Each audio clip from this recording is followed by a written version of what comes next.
Sin embargo, mucha intolerancia digestiva, problemas de sabor metálico, diarrea con cierta frecuencia, y es una alternativa más para anaerobios en realidad. Sin embargo, puesta la situación de que no se pueda aplicar el macrolide en un alérgico tipo 1, tendríamos que pensar, por ejemplo, en clindamicina. Esto nos muestra algunas de las reacciones alérgicas a los beta-lactámicos en un momento en que aparece, para discriminar sobre todo lo que tiene que ver con la urticaria. Nuestro problema es sobre todo la urticaria. ¿Por qué razón? Porque las reacciones inmediatas, obviamente, mediadas por inmunoglobulina E, típicamente el shock anafiláctico, ¿no?, que cursa con hipotensión, en fin, pero que puede dar también un angioedema, que obstruye la vía respiratoria, con edema laríngeo, un broncoespasmo. Son cuadros severos porque se manejan con la adrenalina y los corticoides tipo hidrocortisona, ¿no? Entonces se presentan rápidamente en menos de una hora. La diferencia es un poco más complicada cuando entra la reacción mayor de una hora y menos de 72. Esta reacción acelerada, que se parece a la retardada, la cuestión solamente es el tiempo, ¿no?, puede ser tipo 4, como la retardada, ¿no?, que también es básicamente tipo 4, que puede ser de otro tipo, y puede cursar con urticaria en ambos casos, ¿no? Entonces, la urticaria es más propia de la reacción acelerada y un poco más rara en la retardada. Es típico, entonces, para ir por ahí, la urticaria y el rash para la reacción acelerada. En la retardada es el rash más que la urticaria lo que va a generarnos los problemas. Eso en términos de frecuencia, ¿ya? Entonces esa diferenciación hay que tenerla presente. Si una persona hace un rash morbidiforme, ¿no?, erupción cutánea y puntitos que son no pruriginosos, es muy probable que estemos ante una reacción tipo 4. Si hace una urticaria, viene el problema. Obviamente, si apareció antes de una hora, bueno, es tipo 1, ahí no hay discusión. Pero si aparece después de una hora, ¿no?, es más probable que sea acelerada, ¿no?, y por lo tanto tipo 4 todavía, o todavía podría aparecer de manera tardía y estar dentro de este grupo. Entonces la urticaria por ahí es lo que un poco, digamos, genera algo de confusión, ¿no? ¿Por qué hacemos esta discriminación? Porque en las de tipo 1 ya dijimos que no se pueden usar cefalosporinas u otros beta-lactámicos. Ustedes saben que la contraindicación es para todos los beta-lactámicos menos Aztreonam, ¿no? Menos Aztreonam. Aztreonam es el único beta-lactámico que se puede usar en un alérgico tipo 1 a la penicilina, pero eso no tiene aplicación ahorita, ¿no? Igual esto es verdad, ¿no? De los 4 beta-lactámicos, ¿no?, de las penicilinas, cefalosporinas, carbapenems, y monobactámicos, el Aztreonam es el único que se puede usar en un alérgico tipo 1 a penicilina, ¿no? Le pregunta algún examen por ahí, alguna cosa, pero en fin, eso es así, ¿no? Entonces, aquí en el tipo 1 no podemos usar otro beta-lactámico y acá sí podemos usar cefalosporinas. En cuanto a la otitis, importante la distensión de la membrana timpánica, ¿no?, para con el eritema, el dolor y la fiebre, que son generalmente la triada, iniciar el tratamiento con dosis altas de amoxicilina, ¿no? Aquí hay que volver a remarcar y decir algo que no lo tengo muy claro quizás, ¿no?, han enfatizado en la exposición. El hecho que se usen dosis altas de amoxicilina está dirigido fundamentalmente al neumococo, es fundamentalmente pensando en neumococo, ¿no? Puede tener alguna acción sobre hemófilos como Moraxella catarrhalis, puede ser, pero las dosis altas están pensadas básicamente en el neumococo. Además, consideremos que como hay vacuna para el hemófilos influenza, ya el hemófilos influenza tipo B ya no es tan frecuente en las otitis. También hay, por supuesto, vacuna para el neumococo, ¿no?, una polivalente de diferentes tipos, pero todavía es un agente que sigue produciendo problemas, entre ellos la trapitis. ¿Y por qué las dosis altas están pensadas para el neumococo? Porque la resistencia al neumococo no es por beta-lactamasas. Eso está descrito también en diferentes partes, que no debemos olvidar. Es por mutaciones en las proteínas ligadoras de penicilina. De manera de que la idea es saturar las PBPs con dosis altas de amoxicilina y de esa manera reducir la posibilidad de resistencia al neumococo. Si la resistencia a hemófilos influenza por beta-lactamasas, no voy a hacer gran cosa aumentando la dosis de amoxicilina. Y algo parecido sucede con la moraxela, como lo dijeron en la exposición, tiene más que ver con producción de beta-lactamasas. En ese caso, sí funciona la amoxicilina con ácido clavulánico. Entonces, dar amoxicilina con ácido clavulánico, ¿no?, a dosis altas, es pensar que es un Haemophilus influenza, productor de beta-lactamasas, o es una moraxela, un poco raro, pero también podría producir. Para eso se está considerando la adición del clavulanato. Si es el neumococo, debe ser solo dosis altas. Y si el neumococo es resistente, entonces ya no va a responder ni a la amoxicilina clavulanato ni a la acetilcefuroxima, que es la forma oral de esta cefalosporina de segunda generación, sino va a responder a la ceftriaxona. Entonces todos, creo, ya sabemos, hay que recordarlo, que el neumococo puede tener 3 niveles de resistencia, ¿no? El primer nivel de resistencia a la penicilina, con una NIC que está por encima de 1, responde a ceftriaxona, pero cuando ya supera 2, necesita bandes. En todo caso, para el neumococo resistente a la penicilina, digamos a la amoxicilina, no va a servir la amoxicilina clavulanato, porque la resistencia por PVPs. Entonces, ¿qué hay que darle? Algo que actúe en otras PVPs. Algo que actúa en otras PVPs. Y las cefalosporinas actúan en otras PVPs, diferentes a las que actúa la amoxicilina. Por eso se hace ceftriaxona para el neumococo resistente a la penicilina. ¿Ya? Por esa razón. ¿Ya? Entonces, eso hay que tenerlo presente. Obviamente, también la ceftriaxona es más estable a las beta-lactamasas. Por lo tanto, también actúa contra Haemophilus influenza y contra moraxela catarrhalis. ¿Ya? Ahora, amoxicilina clavulanato y cefuroxima, acetilo, son equivalentes en términos de estabilidad a las beta-lactamasas. Este tiene un inhibidor de beta-lactamasa y desestable beta-lactamasa. Más o menos son lo mismo. O sea, si no tengo amoxicilina clavulanato, le puedo dar cefuroxima. Si tengo cefuroxima, le puedo dar amoxicilina clavulanato. Más o menos es lo mismo. Ceftriaxona es otro nivel. Ceftriaxona es otro nivel porque es eficaz contra el neumococo resistente a penicilina. Cefuroxima no, ni amoxicilina clavulanato tampoco. Este sí, ¿ya? Ceftriaxona. Bien, entonces eso en cuanto a principio general, ¿no? Después, en el 50% de los casos, neumococo y a veces hemófilos también, pueden ser ambos, no es usual, pero pueden ser los que producen otitis media, ¿no? Moraxela menos, en los recién nacidos puede ser E. coli, que es otro grupo etario, ¿no?, de diferente etiología. Ahora, hay un Haemophilus influenza no tipificable, ¿no?, que es el que está aumentando en la actualidad la otitis media, justamente por la vacuna. Entonces, para ese Haemophilus influenza no tipificable, se ha encontrado que la resistencia a las aminopenicilinas también tiende a ser mayor que la que tenía habitualmente. Pero hay algo importante, ¿no?, que hay que tenerlo presente. Para el Haemophilus influenza no tipificable, se dice que forma películas, la claritromicina o la citromicina pueden ser adecuadas. ¿Ah? Para el neumococo, la citromicina no es muy buena, pero para el Haemophilus influenza no tipificable, productor de películas, el macrolio es una buena alternativa. ¿Y cómo se sabe que puede ser una otitis media por un Haemophilus influenza no tipificable? Porque el niño está vacunado, porque no me respondió capaz a la ceftriaxona y porque el cuadro se vuelve persistente, comienza a durar en el tiempo. Entonces, el hecho que yo tenga un niño vacunado contra Haemophilus, ¿no?, con las vacunas completas, que le haya puesto ceftriaxona y no termina de mejorar, entonces no lo va a meter banco. Es probable entonces de que sea un Haemophilus influenza no tipo B.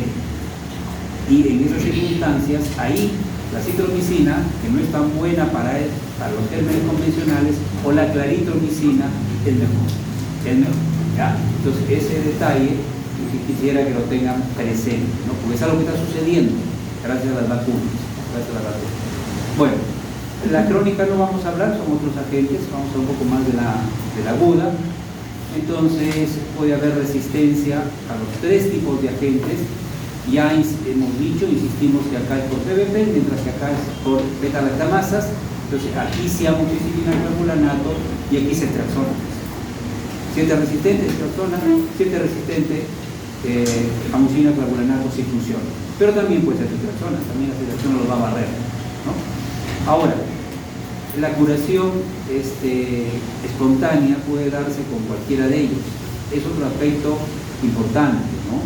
Por eso es que cuando el cuadro no es severo, el pediatra, el médico, ustedes en su momento pueden hacer un manejo expectante. Si es un niño de 5 años que está relativamente tranquilo, que se queja, que tiene un poco de dolor de oído, que está febril, pero explica, habla, es de un solo oído, ¿no? No es bilateral, es unilateral, en fin, puede darse tratamiento sintomático. Mencionaron ibuprofeno, mencionaron paracetamol. Aprovechemos para decir que el ibuprofeno no es la mejor elección. Ciertamente dicen las guías ibuprofeno, ¿no? También ya nos sirve, ¿eh? Y por si acaso, haciendo un pequeño paréntesis, porque nosotros digamos algo acá no dice que es santa palabra, obviamente. Acá mencionamos ideas, apreciaciones, documentadas seguramente, no se nos ha ocurrido simplemente, y ustedes tienen que constatar con sus referencias que esto sea así, verificar si hay algo de esto y está escrito así. Entonces, ibuprofeno, salió inclusive en los diarios en algún momento, ¿no? En Francia me parece, pero se sabe, seguramente varios de ustedes saben al respecto, que puede prolongar las infecciones, ¿no? Aumentar el riesgo de agravamiento al deteriorar la respuesta inflamatoria. Entonces los AINES son así, en general, y el ibuprofeno, el paciente pediátrico también hace eso, ¿no? Entonces mejor paracetamol. Si es el dolor y la fiebre, paracetamol. ¿Por qué vamos a ibuprofeno? ¿Para qué un antiinflamatorio? Si lo que queremos es controlar fiebre y dolor, ¿no? Si no es muy intenso, además ibuprofeno no es mucho mejor que paracetamol, desde el punto de vista de analgesia son casi equivalentes, metamizol es otra cosa. Entonces, paracetamol, ¿no? Pero se puede dar el paracetamol, que no es un AINES, ¿no es cierto? El paracetamol no es un AINES, ¿no? Y podemos conseguir curación espontánea, aunque sea neumococo, podría curarse espontáneamente. Un niño eutrófico, relativamente bien, podría curarse. Si es hemófilo, hasta en un 50% de los casos, el mismo hasta en un 80% de los casos. Es posible esas tasas de curación espontánea, ¿ya? Por eso es que los más grandecitos, sin cuadros graves, se pueden hacer tratamientos expectantes, con analgésicos y antipiréticos nada más, ¿no? Luego, hay buena biodisponibilidad tanto de aminopenicilinas como de cefalosporinas.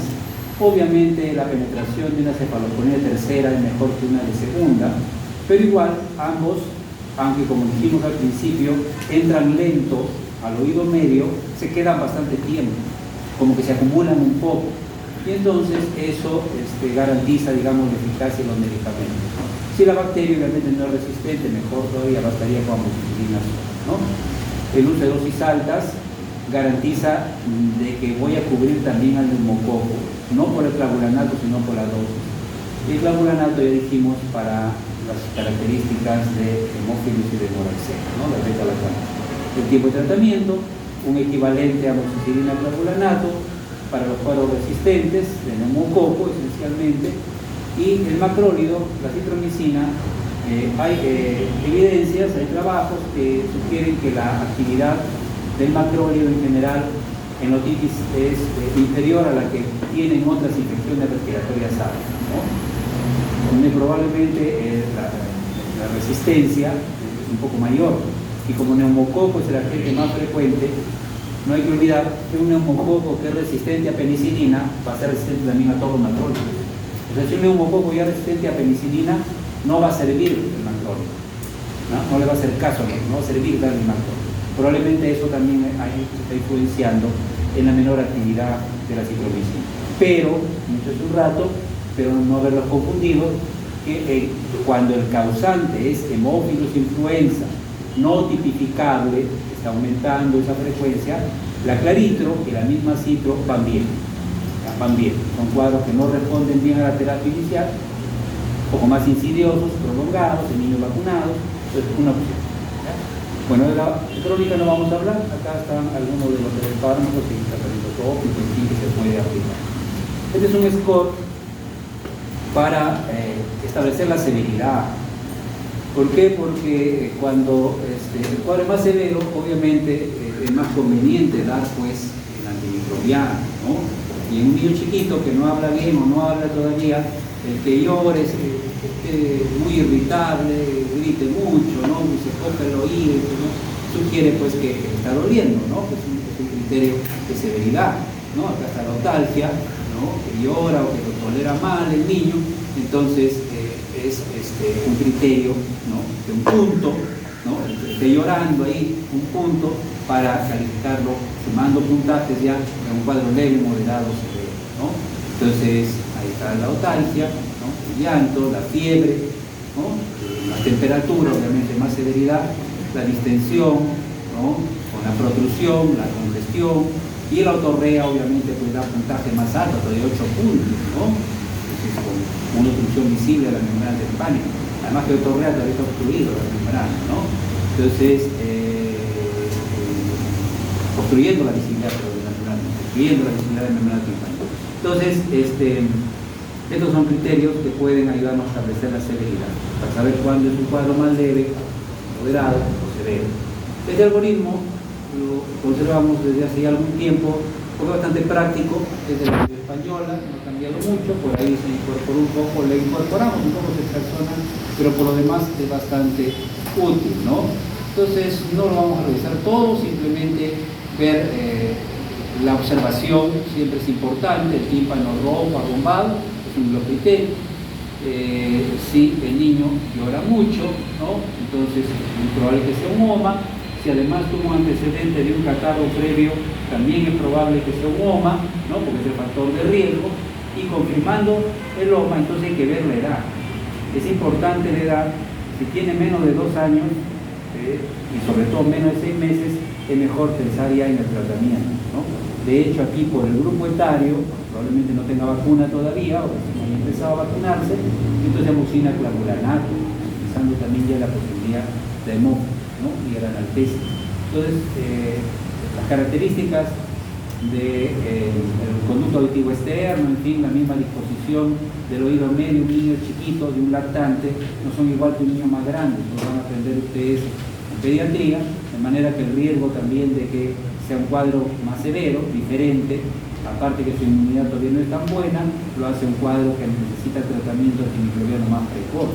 En cambio, tiene más de 2 años y no tiene antecedentes previos de problema, entonces puede hacer analgésicos, sin antibióticos, ¿no? Paracetamol. Y si mejora en 48 horas, ya se acabó, pues no puede mejorar, porque puede, inclusive siendo bacteriano, curarse, ¿no? Ahora, si el cuadro es grave, y para establecer gravedad ya vimos cuáles son los criterios, ¿no? O es recurrente, se ha presentado otras veces, amoxicilina dosis alta, ¿no? Si la evolución no es buena, se puede cambiar a amoxicilina clavulanato, pero si ya recibió amoxicilina clavulanato, ¿no? Es un cuadro recurrente, quizá haya que pensar ya en hacer extracción. Más o menos esa es la secuencia de este flujograma o algoritmo de la Asociación Española de Pediatría. Aquí están los fármacos que se usan cuando hay fallas. Si bien la primera línea puede ser amoxicilina clavulanato, también se puede considerar ceftriaxona. Y esto depende pues de qué se usó primero. Si se empezó por amoxicilina, quizás sea esto. Pero si ya se usó amoxicilina clavulanato, habrá que optar por ceftriaxona seguramente. Ahora, dentro de las alternativas puede estar también la clínica. Puede estar también el levofloxacino, que no figura acá, pero sí lo vamos a mencionar por aquí. Entonces, cuando hay conjuntivitis como otitis media, puede ser hemófilos influenza, ¿no? Ojo que hemófilos influenza no necesariamente de tipo B, puede ser también el no tipificado. Esto es una pista que nos ayude a pensar que por ahí está el problema.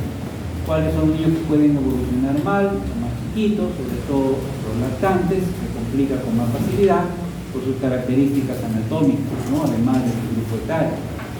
El lado más grave, obviamente, que tiene pues otorrea, dolor muy intenso, temperatura muy alta, bilateral, ¿no? La perforación para la otorrea, en fin, lo que hemos visto en la tablita esa de criterios de gravedad. Evoluciona mal también los que tienen un más recurrente. Esto es una realidad que acabamos de mencionar, que está aumentando, y hemos dicho también la opción adecuada, aquí el macrólido, la eritrocitro, la amoxicilina, que puede hacer cada 12 horas, ¿no? En un paciente sin complicaciones, grandecito, con un cuadro de OMA moderada, unilateral, ¿no? Entonces, debido a la vida media biológica, es lo primero que hablamos, ¿no? En la primera diapositiva, en el foco infeccioso. Excluir como regla general los macrólidos porque las altas tasas de resistencia para neumococos sobre todo, acá les podríamos agregar el neumococo, son el problema, ¿no?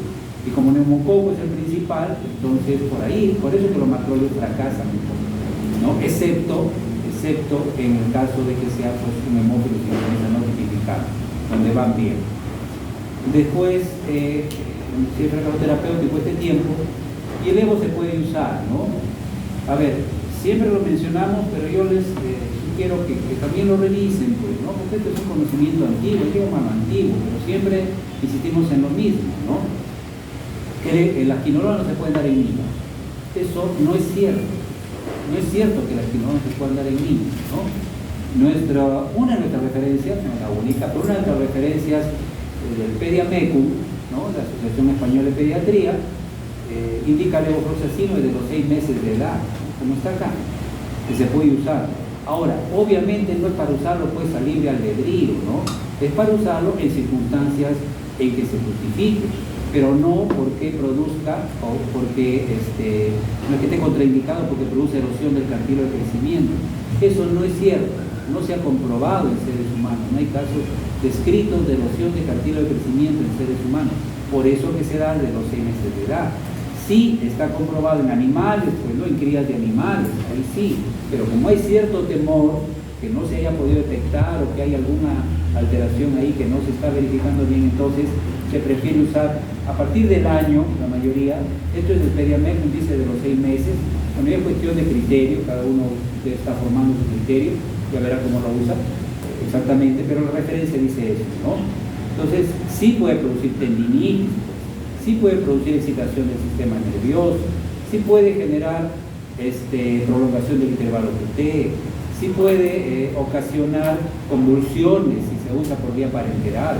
Todo eso es verdad, pero no la erosión del cartílago de crecimiento. Entonces, en embarazadas no, en niños pequeñitos no, en lactantes menores no, pero si se justifica el niño con alergia iconomúdica tipo 1 a la penicilina y que no responden a los macrólidos, una opción por vía oral puede ser levofloxacino, ¿ya? En la dosis que están ahí, según los grupos etarios, sin superar el máximo. Este es otro aspecto, ¿no? Que hay que tenerlo presente ya, lo van a considerar también en pediatría, ¿no? El niño puede ser gordito, ¿no? Y el niño gordito simplemente si uno lo pesa y le da miligramos por kilo, de repente termina recibiendo como un adulto y eso puede ser nocivo también, ¿no? Entonces hay que considerar dosis tope por un lado y para algunos medicamentos más peligrosos superficie corporal, ya no peso por kilo, ¿no? O miligramos por kilo, perdón, sino miligramos por metro cuadrado de superficie corporal.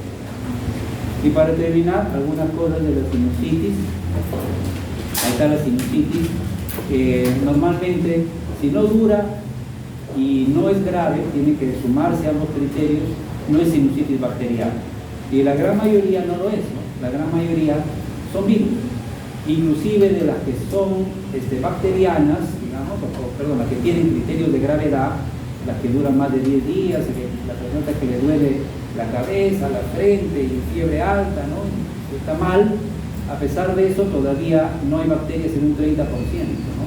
Entonces eso quiere decir de que la gran mayoría pues son virales, ¿no? O no tienen agentes bacterianos como causa de problemas.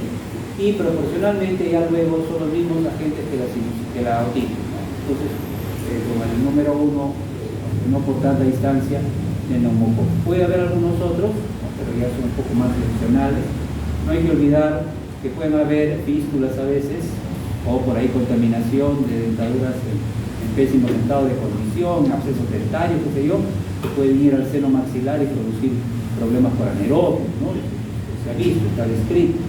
Y los cuadros subagudos crónicos no lo vamos a tocar, muchas veces ya no hay bacteria y hay un drenaje ahí ceroso, cero sanguinolento, que es muy fastidioso, sin fiebre casi o fiebre leve, con dolores de cabeza intensos, que son un problema, ya lo maneja el otorrino, ¿no?